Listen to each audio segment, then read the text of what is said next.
Hey guys, welcome back to weekly update जहाँ पर पूरी वीक का रिकैप हम आपको एक वीडियो के अंदर देने की कोशिश करते हैं। तो आज का वीकली अपडेट जो है उसको देखेंगे, लेकिन उससे पहले बिटकॉइन का प्राइस एनालिसिस देखते हैं। तो इस वीक की ओपनिंग अगर हम देखेंगे तो हमको $31,000 के अराउंड ही देखने को मिली, जहाँ पर प्राइस थोड़ी सी अभी करंटली $30,000 पे ट्रेड कर रही है। एंड वीकली चार्ट्स के अंदर अगर हम देखते हैं तो ये काफ़ी क्रूशियल जोन है, क्योंकि ये प्रीवियसली हमारा काफ़ी इंपॉर्टेंट सपोर्ट था। तो उसी अकॉर्डिंग बिटकॉइन की प्राइस को अगर ऊपर जाना है तो ये एरिया है जो अगर होल्ड हो जाता है और ब्रेक होता है ऊपर की तरफ, वो काफ़ी ज़्यादा पॉजिटिव और बुलिश यहाँ पर होगा। लेकिन यूजुअली इस तरह के जब सपोर्ट ब्रेक होते हैं and as a resistance first time test करने आते हैं, तो ज़्यादातर केसेस के अंदर रिवर्सल के चांसेस ज़्यादा रहते हैं कि पहले अटेम्प्ट में क्लियर नहीं हो, थोड़ा नीचे जाके रीटेस्ट करने की कोशिश करे और फिर फ्यूचर में आगे जाके ब्रेक करने की कोशिश करे। तो इसलिए ये जो एक जोन है बिटकॉइन की प्राइस के लिए काफ़ी ज़्यादा यहाँ पर इंपॉर्टेंट है अगर आगे हमको प्राइस मूवमेंट चाहिए। दूसरा थोड़ा सा ये है कि अभी करंट जो मूवमेंट हो रहा है उसमें काफ़ी ज़्यादा प्रोबेबिलिटी ये कि अगर ऊपर की तरफ ब्रेकआउट नहीं होता है, यहाँ पर जो हम बात कर रहे हैं कि ये एरिया अगर ब्रेक हो गया तो काफ़ी बुलिश चीज़ यहाँ पर हो जाएगी। लेकिन अगर वो नहीं होता है तो ज़्यादा प्रोबेबिलिटी ये, जो हम काफ़ी टाइम से बात भी कर रहे हैं, कि प्राइस मूवमेंट थोड़ा इस तरह से हो सकता है ताकि लोग जो हैं थोड़े बुलिश कहीं ना कहीं आए एंड उसके बाद फाइनली एक थोड़ा सा रिवर्सल की चांसेस जो 25-26 का हो सकता है, फिर वहाँ से देखना है कि क्या बाउंस आता है कि नहीं आता है।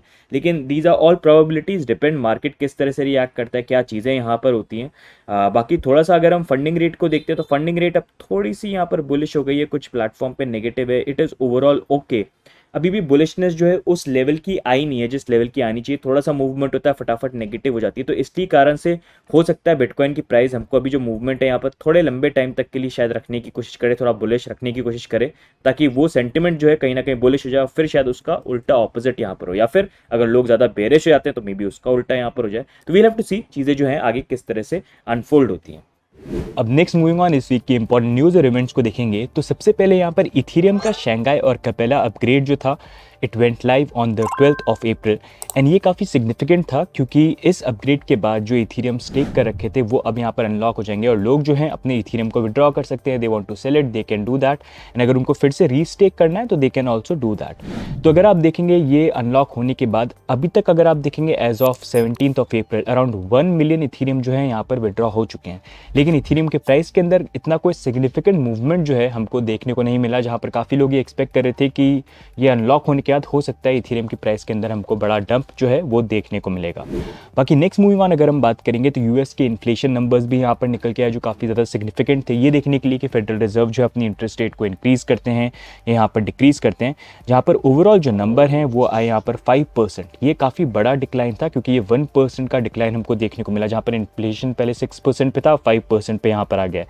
अब इससे पॉसिबिलिटी ये हो सकती है कि आने वाले टाइम के अंदर नेक्स्ट यहाँ पर जो एफओएमसी की मीटिंग होगी जो 2 से लेकर 3 मई के अराउंड होगी, वहाँ पर पॉसिबली हो सकता है वो इंटरेस्ट रेट को राइज नहीं करें और फ्रीज कर दें।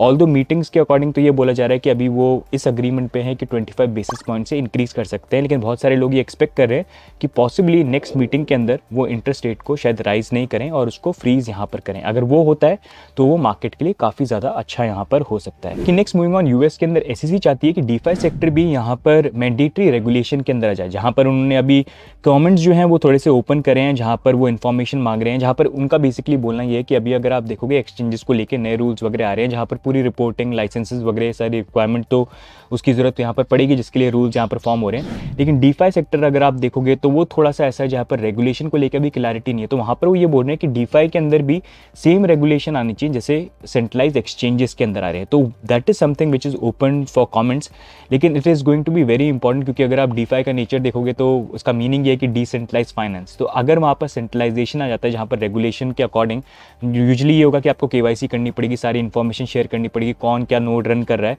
तो उससे वो डिसेंट्रलाइजेशन पार्ट जो है उसमें से निकल जाएगा। तो डीफाई फिर डीफाई नहीं रहेगा, एक तरह से सीफाई बन जाएगा। तो वो एक बहुत बड़ा रिस्क बन जाता है कि डीफाई का यहाँ पर जो इकोसिस्टम है और उसके फ्यूचर को लेके अमेरिका में फ्यूचर किस तरह से होगा। But we need to see कि आगे ये चीज़ जो है किस तरह से अनफोल्ड होती है, क्या एक्चुअली में ये चीज़ इंक्लूड करी जाती है कि नहीं करी जाती है। क्योंकि एसईसी के अगर आप चेयरमैन देखेंगे गैरी गेंसलर, उन्होंने डीफाई को लेके पहले भी काफ़ी बार ये बोला है कि अगर आप देखोगे उसमें बहुत सारी सिक्योरिटीज़ है जो इन अ वे यूएस के अंदर ऑफर हो रही है, तो वो इतने फ्रेंडली उसको लेके नहीं है, पॉसिबली इसी कारण ये मूव हमको देखने को मिल रहा है। लेकिन it's going to be very important जो भी आउटकम यहाँ पर डीफाई को लेके आता है, एंड अगर यूएस के अंदर जो रूल्स आते हैं हो सकता है बाकी कंट्रीज भी सेम उसको फॉलो करने की कोशिश करें, इंडिया के अंदर भी सेम चीज़ यहाँ पर हो सकती है, जिसके हिंट कहीं ना कहीं थोड़े बहुत यहाँ पर हैं। तो इसको देखते हैं आगे किस तरह से अनफोल्ड होता है। बाकी इसके बारे में आपकी क्या व्यू पॉइंट्स है, do let us know in the comments. बाकी next moving on, finance minister ने यहाँ पर G20 नेशंस को लेकर क्रिप्टो रेगुलेशन के बारे में थोड़ा सा और यहाँ पर बात करी, जहाँ पर उन्होंने ये बोला कि IMF का पेपर जो है वो तो सबमिट हो चुका है, साथ में FSB अपना पेपर जो है उसको सबमिट करने वाले हैं क्रिप्टो रेगुलेशन को लेके, एंड FSB और IMF का जो पेपर आता है उसको लेके एक सिंथेसिस पेपर जो है वो बनाया जाएगा इन सितंबर के अराउंड। क्रिप्टो को लेके कैसा रेगुलेशन लेके आना है उसका रोड मैप कहीं ना कहीं आ जाएगा।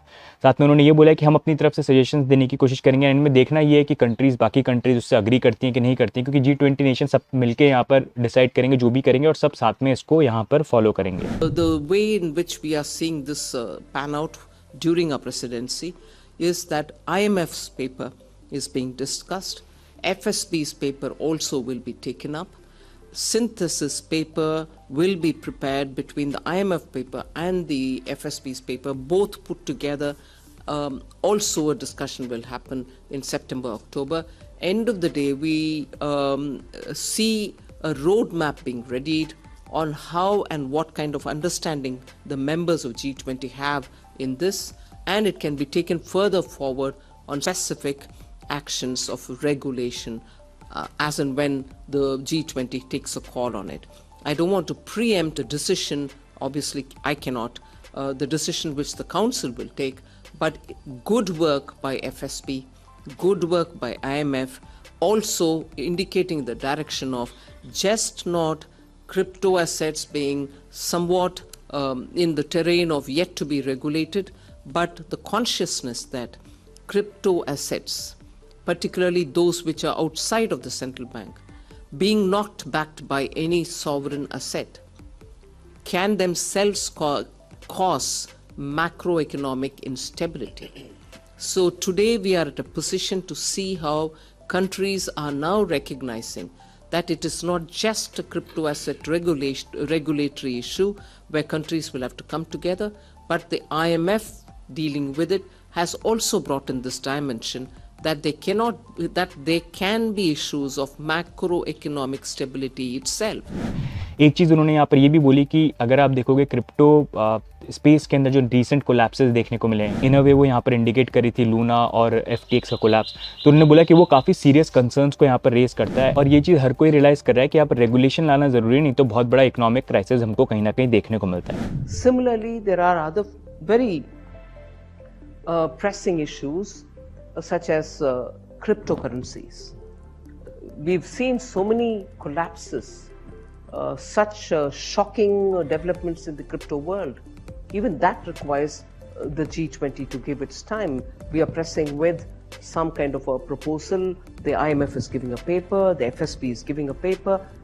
Again, India presidency taking that on board and taking up the cause of a common framework with which all countries can deal with this matter.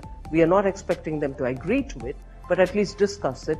IMF and FSB's papers. बाकी anyways यहाँ पर देखना ये है कि अब इंडिया की जो G20 की प्रेसिडेंसी चल रही है वहाँ पर क्रिप्टो रेगुलेशन को लेके आगे क्या आउटकम निकल के आता है। बाकी what are your view points, क्या लगता है आपको सारी चीज़ों के बारे में, do let us know in the comments. बाकी next moving on, as a trader आप पैसे कमा रहे हैं कि नहीं कमा रहे हैं, लेकिन हैकर्स के लिए जो क्रिप्टो है अभी करंटली काफ़ी प्रॉफिटेबल चल रहा है, जहाँ पर इस बार भी हमको काफ़ी वीकली हैक्स जो है यहाँ पर देखने को मिले।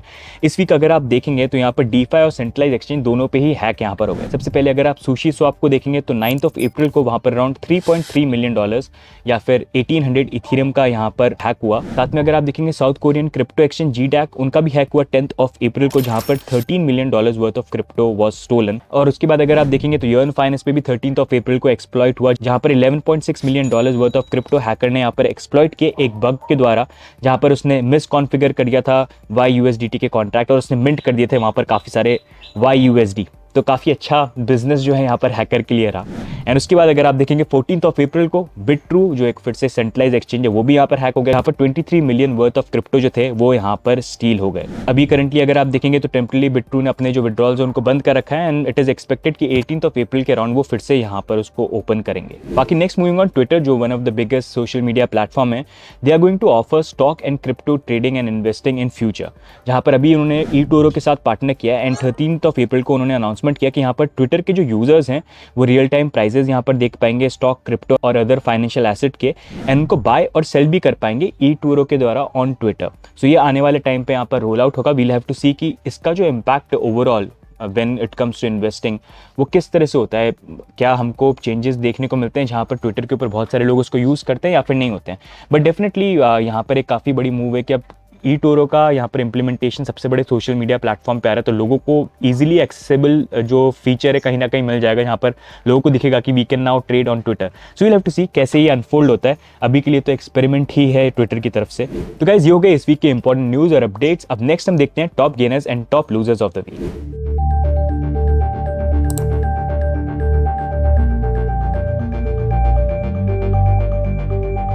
अब नेक्स्ट मूविंग ऑन, हम fun fact of the week की बात करते हैं। तो क्या आपको पता है कि यूएस के जो फॉर्मर प्रेसिडेंट थे डोनाल्ड ट्रंप, उन्होंने अपने NFT कलेक्शन को लॉन्च किया था ऑन 16 दिसंबर, मतलब लास्ट ईयर में, और उस सेल के अंदर उन्होंने अप्रॉक्सीमेटली यहाँ पर प्रॉफिट कमाया था अराउंड $100,000 to $1 million। ये रिसेंट उनका फाइनेंशियल डिस्क्लोजर जो है उसके अंदर इन्फॉर्मेशन यहाँ पर है, जहाँ पर काफ़ी ये भी लेके बोला जा रहा है कि जिस तरह से उन्होंने NFT की सेल करी है, it can in a way be securities, and हो सकता है उसको लेके आगे जाके कोई लॉ सूट वगैरह भी देखने को मिले, क्योंकि ऑलरेडी उनके ऊपर काफ़ी ज़्यादा हीट करेंटली यहाँ पर है।